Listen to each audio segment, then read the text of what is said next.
Assalamualaikum warahmatullahi wabarakatuh. Salam sejahtera, Om Swastiastu, Namo Buddhaya, salam kebajikan. Baiklah, pada kesempatan kali ini kita akan membicarakan mengenai interaksi antara manusia dengan lingkungan. Tentu membahas bagian ini bukan sesuatu yang asing lagi bagi kita gitu kan. Mengingat dalam kurun waktu terakhir ini, khususnya di Indonesia, banyak sekali isu-isu lingkungan yang dimuat baik itu oleh media sosial maupun oleh media cetak. Rata-rata isu yang diangkat itu mengenai interaksi yang negatif ya antara manusia ke lingkungan. Contohnya kabutlah, kasus kebakaran hutan yang selama medio 2016 sampai 2019 kemarin itu hampir menjadi rutinitas yang terjadi di kawasan Sumatera dan di Pulau Kalimantan. Dan usut punya usut, ternyata deforestasi yang terjadi itu merupakan langkah awal dari pembukaan lahan kelapa sawit. Artinya ya, manusia mengintervensi lingkungan, manusia merusak lingkungan untuk mendapat keuntungan secara ekonomis yang lebih menjanjikan seperti itu. Selain karhutla, kita juga tentu sudah familiar dengan isu mengenai sampah plastik gitu kan. Yang mana negara kita itu menjadi penyumbang nomor 2 sampah plastik di lautan. Hanya satu peringkat di bawah Cina dan satu peringkat di atas Filipina. Siapakah produsen sampah plastik? Ya tentu nggak mungkin kita menyalahkan flora fauna gitu kan ya. Ya mau nggak mau ya kita ini manusia ini kan. Padahal kita tahu dampaknya pencemaran sampah plastik itu juga sangat negatif untuk keberlangsungan ekosistem di laut. Pada 2018 akhir itu ada reportase berita yang mengatakan ada seekor paus yang meninggal dan ketika diotopsi buka itu perutnya isinya banyak ditemukan plastik. Tentu ini kan suatu ironi ya, suatu ironi bagaimana manusia selaku aktor yang hidup di lingkungan sekaligus aktor yang merusak lingkungan itu sendiri. Tapi tentu itu tidak bisa kita generalisir. Artinya tetap ada upaya-upaya yang positif dari atau yang dilakukan oleh manusia. Ya, seperti apa itu? Nah, makanya dalam kesempatan hari ini, pada pertemuan kali ini, pada kesempatan kali ini, kita akan mengupas pertama mengenai pandangan filosofis antara manusia dengan lingkungan. Nah, dari pandangan itu tentu akan melahirkan perilaku-perilaku manusia terhadap lingkungannya, entah itu yang positif maupun yang negatif. Jika negatif artinya nanti ada intervensi lingkungan, ada perusakan lingkungan. Kalau yang positif tentu akan melahirkan upaya perbaikan lingkungan atau konservasi lingkungan. Dalam membahas upaya-upaya itu kita nggak bisa jauh-jauh dari bahasan mengenai daya dukung lingkungan. Sebab daya dukung itu kan sesuatu yang pasti melekat ya dengan lingkungan itu sendiri. Dan karena ini ada keterkaitan dengan pembelajaran berbasis lingkungan, maka bahasan yang terakhir kita itu mengenai keterkaitan antara materi lingkungan dengan pembelajaran berbasis lingkungan dalam pendidikan formal di SMA, utamanya mata pelajaran geografi. Oke, jadi jangan kemana-mana. Habis ini kita akan membahas topik lingkungan bersama teman-teman saya. Ada Vika Damayanti, ada Argo Putra, ada Anggilia, dan juga saya Muhammad Saiful. Cek di sub. Saya akan menjelaskan mengenai pandangan manusia terhadap lingkungannya.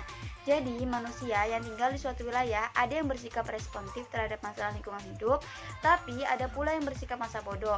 Nah, sikap masa bodoh terhadap masalah yang terjadi di lingkungan seperti pencemaran air, pencemaran udara, pencemaran tanah, dan kelebihan penduduk harus diubah dan diarahkan kepada sikap yang ikhlas dan rela membina, menjaga, dan memelihara lingkungan hidup. Karena sudah seharusnya bahwa manusia dengan rasa sadar dan penuh rasa tanggung jawab untuk membina, menjaga, dan memelihara lingkungan hidup sebagai habitat demi terselenggaranya kehidupan yang serasi.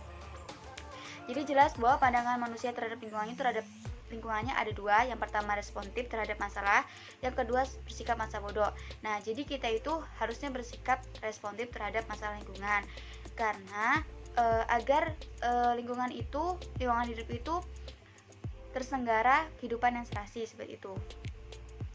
Nah, jadi lingkungan yang terpelihara dan terjaganya kelestarian juga dilatar belakangi oleh tingkat kesadaran masyarakat dalam menjaga dan memelihara lingkungan. Nah, masyarakat yang memiliki kesadaran yang tinggi tentang pentingnya lingkungan bagi kehidupan, mereka akan menjaga, memelihara, dan melestarikan lingkungan. Kesadaran tentang pentingnya lingkungan bagi kehidupan dan berperilaku positif terhadap lingkungan merupakan nilai yang harus terus dikembangkan dalam pemeliharaan dan pelestarian lingkungan hidup. Jadi masyarakat itu dituntut untuk memiliki kesadaran yang tinggi terhadap lingkungan, karena demi terjaga dan terpeliharanya pelestarian lingkungan hidup seperti itu. Nah, ketemu sama saya lagi ya. Tapi di segmen ini kita sudah mulai membicarakan mengenai perilaku yang negatif atau perusakan lingkungan yang dilakukan oleh manusia. Tentu kalau kita membicarakan perusakan lingkungan, seharusnya kondisi yang ideal itu adalah harmonisasi antara manusia dengan alam, seperti itu kan. Tapi kemudian hal itu sulit diwujudkan. Padahal di tahun 1989 Profesor Daljuni, seorang guru besar UGM, guru besar geografi UGM, itu mengeluarkan statement bahwasanya ya, seharusnya alam itu tidak lagi dipandang sebagai objek mati yang bisa diperlakukan sesuka mungkin oleh manusia, yang bisa dieksploitasi tanpa ambang batas tertentu gitu kan. Seharusnya, kata Profesor Daljuni ini ya, seharusnya ada harmonisasi ya antara manusia dengan alam. Artinya manusia itu berangkat bahwa alam itu punya hak-hak yang harus dipenuhi, dan kita wajib memenuhi hak-hak alam itu. Artinya ya ada batasan dalam kita memanfaatkan, sehingga harmonisasi itu bisa terjadi. Itu tahun 1989. Tapi kenyataannya sekian tahun, berarti berapa tahun itu? 11. Ya 30 tahun setelahnya sampai sekarang ya 2020 itu eksploitasi lingkungan itu masih saja tetap terjadi. Ini berangkat dari pandangan filosofis bahwasanya manusia itu lebih unggul daripada lingkungan. Ya, posibilisme. Nah, kalau kita pernah belajar mengenai interaksi itu, posibilisme. Manusia punya kewenangan untuk mengelola lingkungan. Sayangnya, kewenangan itu seringkali digunakan untuk meraih keuntungan ekonomi. Seringkali perusahaan-perusahaan lingkungan itu berangkatnya dari motif ekonomi yang terlalu serakah. Mau nggak mau harus kita katakan itu. Nah, kalau kita ingin mempelajari lebih lanjut mengenai deforestasi hutan yang ada di Kalimantan, itu ada video di YouTube itu Cari Hutan, judulnya itu Cari Hutan. Ini reportase independen dari seorang mahasiswa dari, saya lupa, dari Eropa gitu pokoknya, dari Jerman kalau nggak salah, yang dia itu kepo, dia ingin tahu mengenai Indonesia itu penyelamat dunia gitu kan. Dulu kan sebenarnya paru-paru dunia gitu kan. Kalau hutan-hutan, kalau pohon-pohon di Indonesia ditebangi, ya ekosistem yang terdampak itu bukan cuma lokal Indonesia atau Asia Tenggara, tapi ekosistem global kayak gitu. Karena pemasok oksigennya kan dari Indonesia.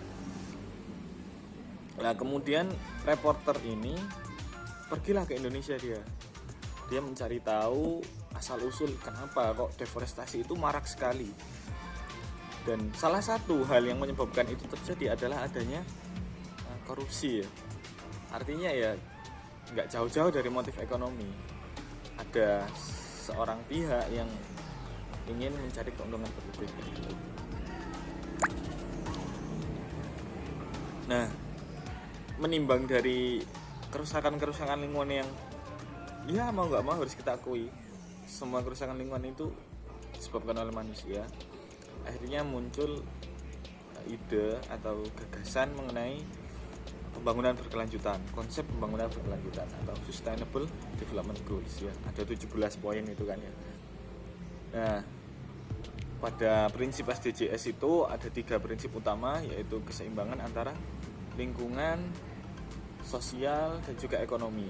Jadi kita boleh memanfaatkan lingkungan untuk motif ekonomi, tapi ada batasan tertentu dan harus mempertimbangkan interaksi sosial di dalamnya.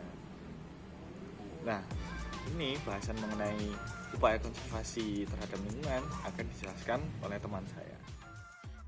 Di sini saya Anggilia Yugia akan menjelaskan mengenai daya dukung lingkungan hidup. Daya dukung lingkungan hidup merupakan suatu kemampuan lingkungan untuk mendukung kehidupan manusia, makhluk hidup lainnya, serta keseimbangan antar keduanya. Selanjutnya yaitu konsep daya dukung lingkungan. Konsep daya dukung lingkungan ini dibagi menjadi 2, yaitu yang pertama konsep dari sisi ketersediaan. Konsep ini melihat bagaimana karakteristik suatu wilayah dan bagaimana potensi sumber daya alam yang ada di suatu wilayah. Lalu yang kedua yaitu konsep dari sisi kebutuhan. Konsep ini melihat bagaimana kebutuhan manusia, makhluk hidup lainnya, serta bagaimana arahan kebijakan prioritas yang ada di suatu wilayah. Selain dari daya dukung juga ada daya tampung, yang mana daya tampung merupakan suatu kemampuan lingkungan untuk memberikan kehidupan yang baik dan memenuhi syarat kehidupan. Baik, selanjutnya saya akan membahas bagaimana keterkaitan antara materi lingkungan hidup dengan kegiatan pembelajaran. Kita ketahui bersama bahwa bumi merupakan planet yang dihuni oleh berbagai makhluk hidup, baik itu tumbuhan, hewan, dan manusia. Seluruh kehidupan yang ada di bumi saling bergantung satu dengan yang lain. Meskipun saling bergantung, namun akhir-akhir ini bermunculan isu-isu negatif mengenai lingkungan, salah satunya adalah kerusakan lingkungan. Pertumbuhan dan pertambahan kerusakan lingkungan telah mencapai skala regional bahkan global. Namun, meskipun dampaknya meluas, namun isu-isu mengenai lingkungan masih terpinggirkan. Maka dari itu diperlukan upaya lain agar isu-isu lingkungan ini dapat lebih diperhatikan, salah satunya melalui kegiatan pendidikan. Peran sebagai praktisi pendidikan yang dianggap memiliki pengetahuan dan keterampilan luas sudah seharusnya memanfaatkan keilmuan yang dikuasai untuk dapat mengatasi permasalahan lingkungan hidup di sekitar, seperti memberikan pengetahuan, keterampilan, dan sikap mengenai peduli lingkungan kepada masyarakat di sekitar. Hal inilah yang kemudian melatar belakangi munculnya pendidikan lingkungan hidup sebagai hasil integrasi antara isu lingkungan dengan sistem pendidikan yang berlaku. Menurut Barlia dalam Avandi 2013 disebutkan bahwa pendidikan lingkungan hidup dapat mendidik siswa menjadi individu yang responsif terhadap perubahan teknologi, paham dan peka terhadap permasalahan-permasalahan biosfer, serta memiliki keterampilan yang siap guna dan produktif untuk menjaga dan mempertahankan kelestarian alam. Berdasarkan penjelasan tersebut, dapat dipahami bahwa materi lingkungan hidup tidak hanya sebuah materi yang menargetkan siswa untuk memahami apa itu lingkungan, namun juga mendorong adanya perubahan sikap, terutama dalam memanfaatkan lingkungan hidup di sekitar. Berdasarkan penjelasan tersebut, maka dapat disimpulkan bahwa pendidikan lingkungan hidup merupakan salah satu faktor untuk meminimalisasi kerusakan lingkungan hidup. Pendidikan lingkungan hidup dilakukan sebagai upaya untuk meningkatkan pemahaman dan kepedulian manusia mengenai masalah-masalah lingkungan. Hal ini bertujuan agar muncul generasi penerus bangsa yang dapat memanfaatkan lingkungan secara arif dan berprinsip pembangunan berkelanjutan sehingga kelestarian alam untuk generasi selanjutnya dapat terjamin dengan baik. Baik, demikianlah materi yang dapat kami sampaikan. Kami memohon maaf apabila terdapat kesalahan atau kekeliruan dalam kami menyampaikan materi ini, dan kami juga berharap bahwa materi ini dapat menjadi perhatian bagi teman-teman semua untuk ikut ambil bagian dalam melestarikan lingkungan. Karena dengan melestarikan lingkungan, kita sama saja telah menyelamatkan kehidupan.